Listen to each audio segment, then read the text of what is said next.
नमस्कार, आप देख रहे हैं लाइव इंडिया हर पल। मैं हूं आपके साथ विकास कुमार। आज हम बात करेंगे दिल्ली के मुख्यमंत्री अरविंद केजरीवाल के बारे में। मुख्यमंत्री अरविंद केजरीवाल को निचली अदालत से मिली जमानत पर हाई कोर्ट ने रोक लगा दी है। हाई कोर्ट ने मामले की सुनवाई तक जमानत पर रोक लगाई है। ईडी ने केजरीवाल की जमानत पर रिहाई के आदेश को दिल्ली हाई कोर्ट में चुनौती दी है। ईडी ने अपनी एसएलपी में कहा है कि जांच के महत्वपूर्ण पड़ाव पर केजरीवाल को रिहा करने से जांच पर असर पड़ेगा, क्योंकि केजरीवाल मुख्यमंत्री जैसे अहम पद पर हैं। इस पर हाईकोर्ट ने केजरीवाल के वकील अभिषेक मनु सिंघवी की उस दलील को ठुकरा दिया है जिसमें कहा गया कि याचिका पर जल्द सुनवाई की ज़रूरत नहीं है। इस बीच जस्टिस सुधीर जैन ने कहा कि जब तक हाईकोर्ट में सुनवाई लंबित है तब तक निचली अदालत का आदेश प्रभावी नहीं होगा।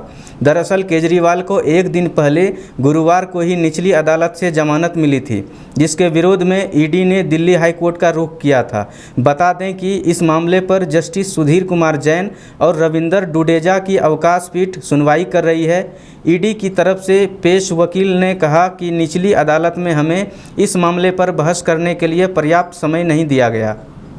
एएसजी राजू ने कहा कि हमें लिखित में जवाब दाखिल करने तक का समय नहीं दिया गया, यह बिल्कुल भी उचित नहीं है। ईडी ने पीएमएलए की धारा 45 का हवाला दिया है।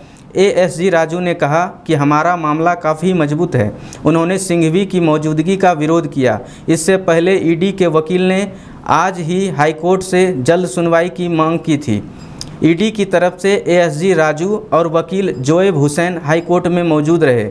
दिल्ली हाईकोर्ट में केजरीवाल की तरफ से अभिषेक मनु सिंघवी वीडियो कॉन्फ्रेंसिंग के जरिए मौजूद रहे। हाईकोर्ट से केजरीवाल की जमानत पर रोक लगाए जाने के बाद आम आदमी पार्टी के राज्यसभा सांसद संजय सिंह ने कहा कि मोदी सरकार की गुंडागर्दी देखिए, अभी ट्रायल कोर्ट का आदेश ही नहीं आया, आदेश की कॉपी भी नहीं मिली, तो मोदी की ईडी हाईकोर्ट में किस आदेश को चुनौती देने पहुंच गई।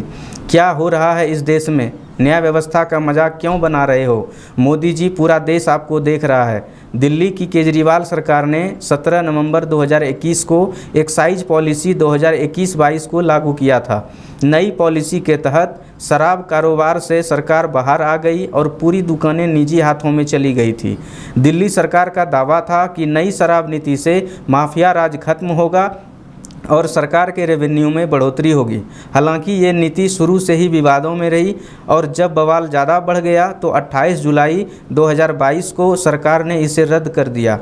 कथित शराब घोटाले का खुलासा 8 जुलाई 2022 को दिल्ली के तत्कालीन मुख्य सचिव नरेश कुमार की रिपोर्ट से हुआ था। इस रिपोर्ट में उन्होंने मनीष सिसोदिया समेत आम आदमी पार्टी के कई बड़े नेताओं पर गंभीर आरोप लगाए थे। दिल्ली के एलजी वीके सक्सेना ने सीबीआई जांच की सिफारिश की थी। इसके बाद सीबीआई ने 17 अगस्त 2022 को केस दर्ज किया। इसमें पैसों की हेराफेरी का आरोप भी लगा, इसलिए मनी लॉन्ड्रिंग की जांच के लिए ईडी ने भी केस दर्ज कर लिया।